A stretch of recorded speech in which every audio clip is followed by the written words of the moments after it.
पति हो तो ऐसा। इंदु की नई नई शादी हुई थी। शादी के बाद ऑफिस जाने का पहला दिन था। सासू माँ चाहती थी इंदु साड़ी पहनकर ऑफिस जाए। इस बारे में उन्होंने उसे कल ही बता दिया था, जबकि इंदु कोई सूट पहनना चाहती थी। असल में बात यह थी कि इंदु को साड़ी पहनना नहीं आती थी, क्योंकि उसने शादी से पहले कभी साड़ी पहनी ही नहीं थी। इस बारे में उसने अपने पति समर को भी बता दिया था। साथ ही उसे साड़ी पहनना अच्छा भी नहीं लगता था। शादी से पहले उसकी माँ ने भी साड़ी सीखने को कहा था, पर उसने कभी साड़ी पहनना सीखा ही नहीं। वक्त ही कहाँ मिलता था उसे ये सब सीखने का। घर से ऑफिस और ऑफिस से घर, यही उसकी दिनचर्या थी। ऑफिस के लिए देर हो रही थी। इंदु उपहारों की स्थिति में थी। क्या करूं? इंदु को चिंता देखकर समर ने कहा, जो तुम्हें अच्छा लगे पहनो, मैं माँ से बात कर लूँगा। इंदु ने कहा, रहने दीजिए, मैं ही बात कर लूँगी। आप कहेंगे तो माँ जी को अच्छा नहीं लगेगा। वे सोचने लगेंगी, बेटा अभी से बहू का हो गया, मेरे कारण मनमुटाव हो, या मैं नहीं चाहती। तुम गलत सोच रही हो, मेरी माँ बहुत समझदार है, वे टिपिकल सास जैसी नहीं है। समर हंसते हुए बोला। इंदु बोली, आप भी अच्छी, ठीक है, जैसा आपको ठीक लगे।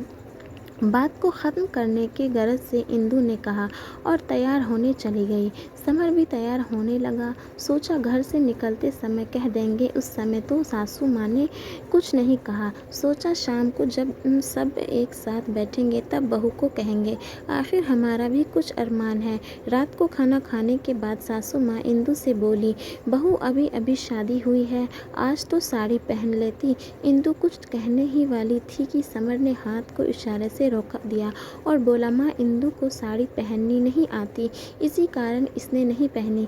तो उसकी सास गुस्साते हुए बोली, तो सीख लेती, ऑफिस से 20 दिन की छुट्टी थी, कम से कम इतना तो कर ही सकती थी ना। तभी समर बोला, माँ इंदु साड़ी पहनने में असहज भी महसूस करती है, इसके बारे में उसने मुझे बता दिया था, साथ ही इसे साड़ी पहनना भी पसंद नहीं है। तभी समर की माँ तुनक कर बोली, अभी से बहू की तरफदारी, वाह बेटा वाह। समर बोला, माँ इसमें तरफदारी की बात किधर से आ गई, जो सच है वही तो कहा है, पर बहू को शोभा तो साड़ी पहनने ही में है। आजकल तो लड़कियां लड़कों के साथ कंधे से कंधा मिलाकर काम कर रही हैं, चांद तक पहुंचना कोई है। ऑफिस में काम करने में भी इंदु को मुश्किल होगी, फिर इसे बहू नहीं बेटी मानेगी तो कुछ गलत नहीं लगेगा। समर लगभग अपनी माँ को समझाते हुए बोला।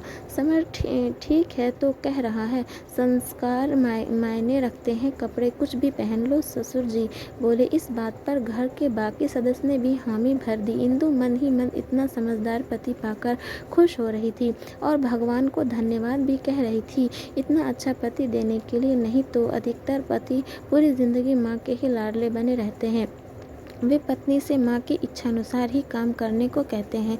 पत्नी की इच्छाएं तो मायके में ही दफन हो जाती हैं, अपनी खुशी तो वह भूल ही जाती है। काश हर किसी को ऐसा ही पति मिले।